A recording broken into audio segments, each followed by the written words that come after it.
guys, ang lulutuin natin ngayon is yung bulalo leftover. So, ang gagawin na, ito yung ulam namin kagabi, bulalo. Marami pa kasi siyang laman. So, ang gagawin natin dito, balagyan natin siya ng cauliflower. I-fry, i-ano natin siya is stew. Ano ba yung paano ba yung basta, tapos ang ingredients lang natin is carrots. Ganito yung magkaiba ng carrots.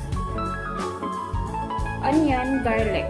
Yan lang. Tapos, leftover. Kung ano ang nandito, ihahalo natin dito lahat. Ito yung broccoli.